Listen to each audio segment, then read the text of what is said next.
Hey, welcome back to Shadow Shorts. If we've never met before, my name is Jeff Echols. I am a senior advisor and the head of marketing for Shadow Partners. And every weekday, I bring to you a short conversation with an expert or a thought leader in the realm of innovation for the built environment. And today is no different.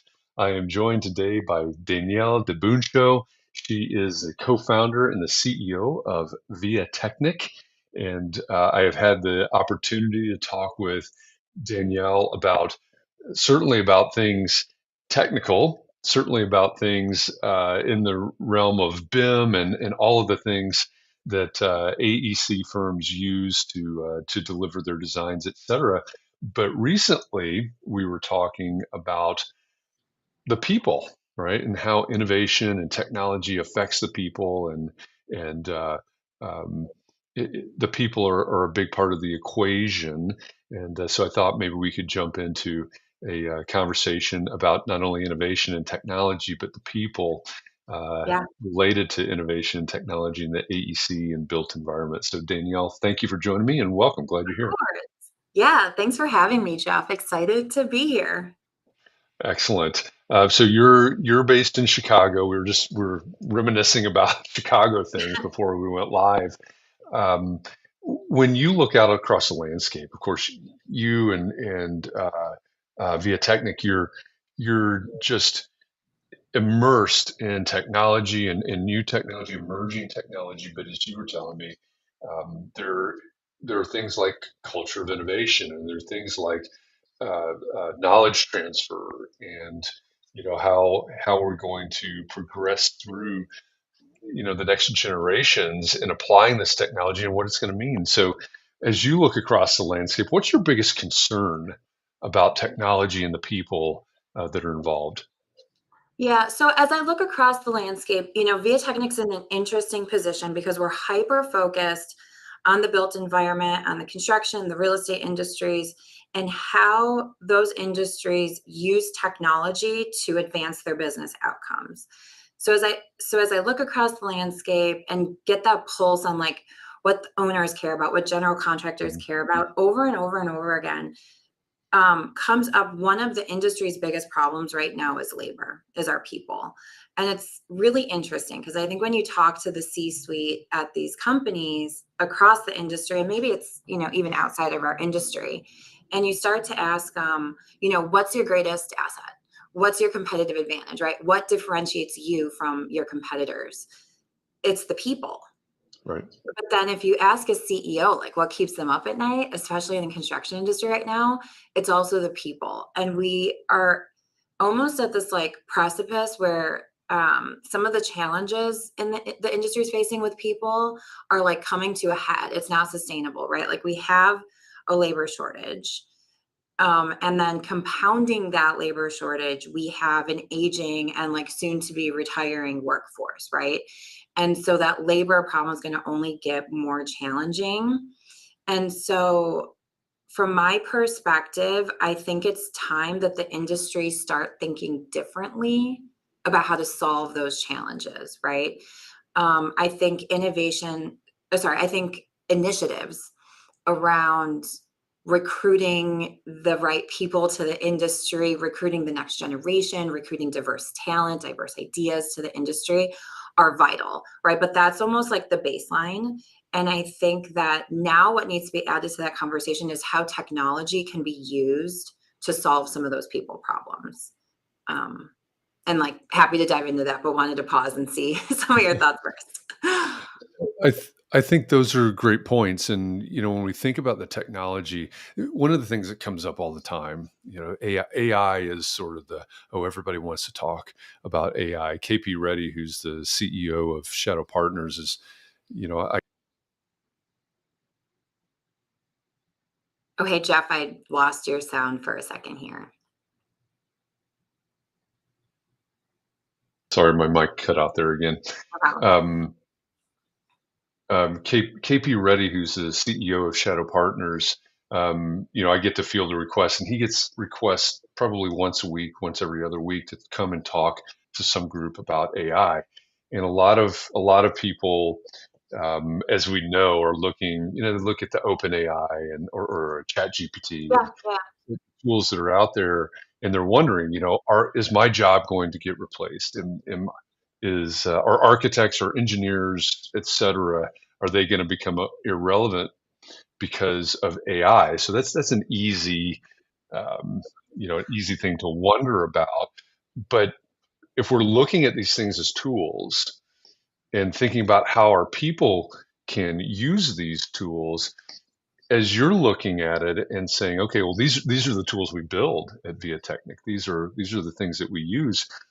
How do you think specifically about the technology and how people are using the technology and what the future of those people is? So I can speak to the technology more broadly, but to hit on your AI point first, I view AI as an opportunity to augment our people. Okay. And I think one thing that AI can really be used for is really powerful is decision making, right? And as we navigate our careers in the built environment, if you distill down what we're doing like every day, right, it's making a decision, right? Like, what's my sequencing for my construction project? A change happens. And this is an important one, right? Like, a change happens. How do I react to that effectively? And so, a big thing for VIATechnik is this idea of through data, through digital workflows, empowering our clients to make high quality, high velocity decisions, right? And the impact that making better, faster decisions can have on our industry is huge. AI can help us do that. And I think that in the context of the labor shortages, it's actually really powerful to start to think about how do you get more from your people by augmenting them with AI. Mhm. So I think it's something that companies should start to educate themselves on, should start to, build awareness, but also not be afraid of it. Um, and I think what's really important for companies in the construction industry today is to start to build the foundation such that they can take advantage of AI properly. Like, Yeah. you're not going to get there without having a really good data foundational layer. And so when we integrate into our projects and into our clients' companies, it's often around how do we digitize workflows that maybe historically were analog. As they're digitized, how do you start to like connect that data, visualize it, analyze it, and get insights from it? When you're moving from data to insights, then how do you take action from it? Because that's the big thing, right? Like, if it's telling you and helping you with decisions, but you don't actually make the decision, right? Or if you don't learn how to move faster or move differently, it's not going to have that impact. So today, I encourage people to think about it, just to kind of recap, as like an augmentation tool for our people, which is vital in the context of the labor shortage, and to start building the foundation to take advantage of it. Yeah.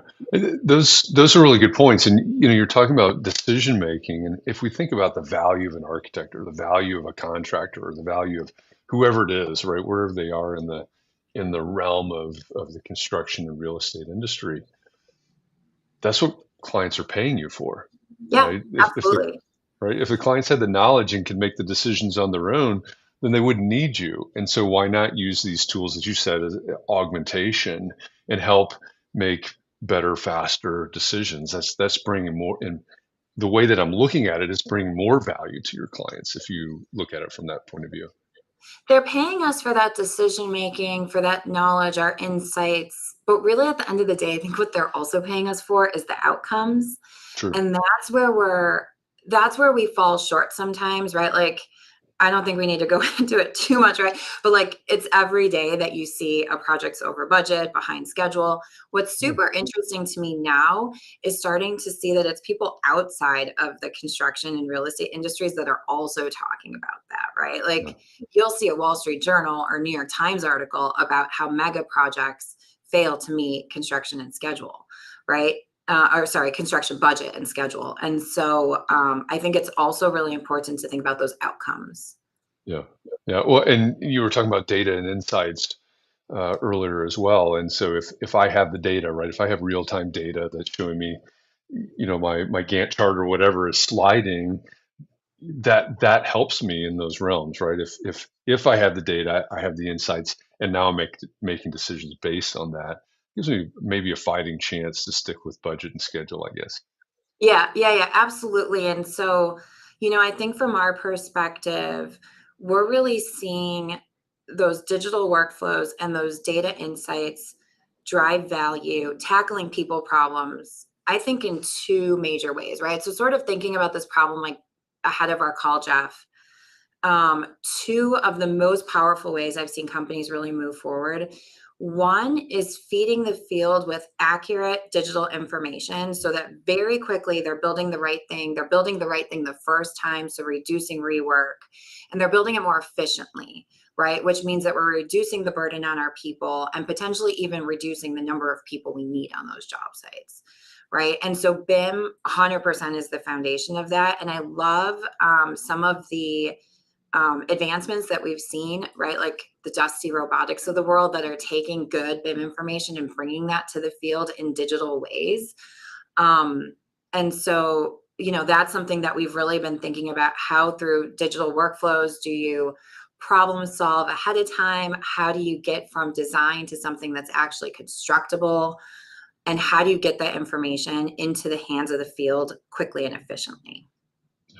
The other thing we've been seeing, which actually led to like an investment in VIATechnik creating our own tool, is how do you scale knowledge across people, right? How do you scale knowledge from me to you? How do I scale knowledge from project to project? How do I scale knowledge from an individual or a team up to the enterprise? And to some extent, like even across those like boundaries of time. I've learned something yesterday. In 2 years, I'm going to encounter that. Construction definitely is an industry that like makes the same mistake twice. And so we launched a platform called Precogs, which is our knowledge digitization tool.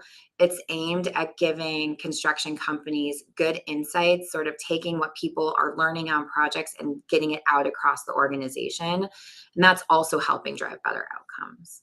Yeah, and that's critical, right? As we look at, still many firms, again, wherever they are in the AEC or world, many of these firms are managed by, run by, let's see, say a generation that's aging out, and then the younger generations are coming in very quickly, and my generation's sort of stuck in the middle.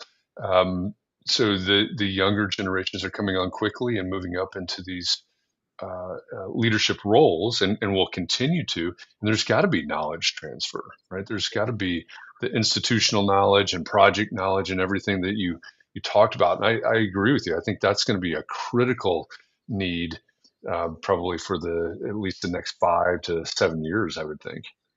Absolutely. I had looked up a stat that shared 41% of today's construction workforce will retire in the next 7 to 8 years. So that's like a Amazing. crazy amount when we probably need more people already. And I don't think we have a new 40% coming in that Right. 7 to 8 years, right?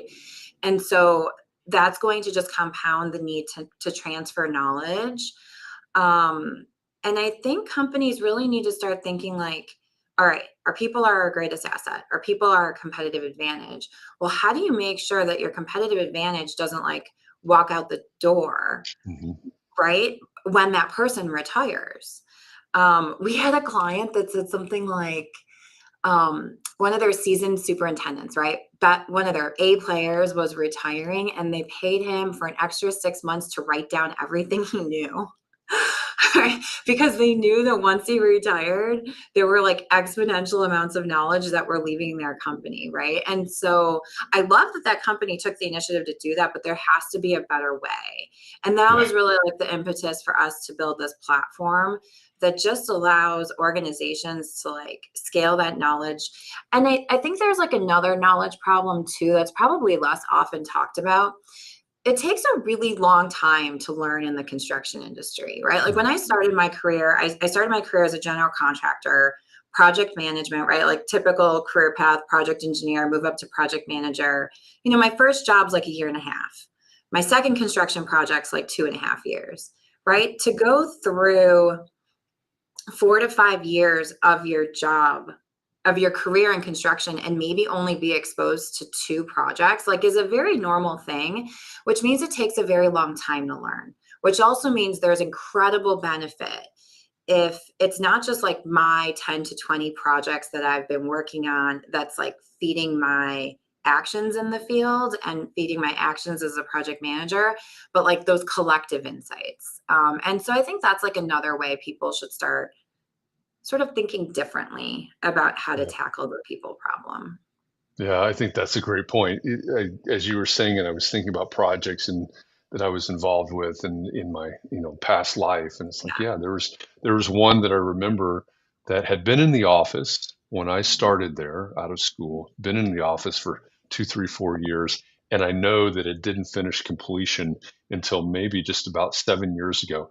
And I'm not Yeah. going to tell you how old I am, but that means that spanned probably 25 years. Yeah, yeah, That's I gave you the perspective from, like, the construction side, but then look at that same example on the design side, yep, and, maybe design cycle's that same length, but then it's years until it's built, right? yeah. So and that designer may or may not have gotten any knowledge from that construction project to bring with them to the That's a next good point. construction project, Yeah, right? that's a So really good point. we're like hammering on them because they're not giving us designs that are constructible, but like, have we set up a process? Have we given technology enablers that allow us to do that? And so yeah, when we work with our companies, I'm like, hey, we need a different mindset. We need to be creative. We need to be innovative about how we tackle the people problem. Because going back to what I said before, recruiting, bringing in the next generation of talent is super important, but that's the baseline. And now, how do we like take it further? I think we owe it to the built environment, back to those outcomes pretty unacceptable, right? To give our owners late and over budget projects. And so I believe that the opportunity exists within the people in our industry. And now it's going to be about like innovative and technology enablers. Yeah, yeah, I agree. This is one of those conversations that could go on a long time, and I would I'm sure. love for it to go on a long time. But this is Shadow Shorts. So here's what I'd say. You're watching this, you're listening to this either live or in some time shifted manner, and you're saying, "Hey, this is a great conversation. I want it to go longer as well. I want to know more about it." Well, there is an opportunity for you that's coming up in October in Atlanta, October 24th to 26th. It's the seventh annual Shadow Summit, and we're going to take topics like this. We're going to take topics like innovation, which is a big, broad word. We're going to talk about machine learning and AI. We're going to talk about uh, uh, industrialized construction and many more topics revolving around technology and innovation for the built environment. So think about joining us for Shadow Summit in October. Shadowsummit.com is a website for that. It is a purposefully small gathering, 200 tickets maximum. So get your ticket now. A lot of those are already spoken for. There's a button at the top of that page so that you can apply to attend. So shadowsummit.com is the place to go for that. If you want to know more about what Danielle is talking about, and specifically their precog program, the URL is in the bottom left-hand corner of your screen right now. It's viatechnik.com/precog. And think Minority Report, I guess, but go to viatechnik.com/precog and see what VIATechnik is doing in terms of the people and the technology. Super interesting work going on there. And I guess I should also thank our sponsors for Shadow Summit. And there's room for more if you'd like to sponsor Shadow Summit. But thanks go out right now to Schneider Electric and NIBS, the National Institute for Building Sciences, both sponsors of Shadow Summit this year. So if you want to know more about sponsoring, just reach out to me on LinkedIn. I can tell you more about that. And I'd invite you also to reach out to Danielle on LinkedIn, connect with her, and find out more about what's going on at VIATechnik and the work that they do there with their clients. Danielle, thank you so much for this conversation. It's been great, and we could just keep going on forever, but it's shadow short, so we need to end it. Well, this was fun. Yeah, this was fun. I appreciate it. Thank you so much, Jeff. Yeah, absolutely. Thanks for being here. And for everybody else out there, we'll be back again tomorrow with another Shadow Short. So have a great day, and we'll see you tomorrow at noon Eastern. Thanks, everybody. Bye.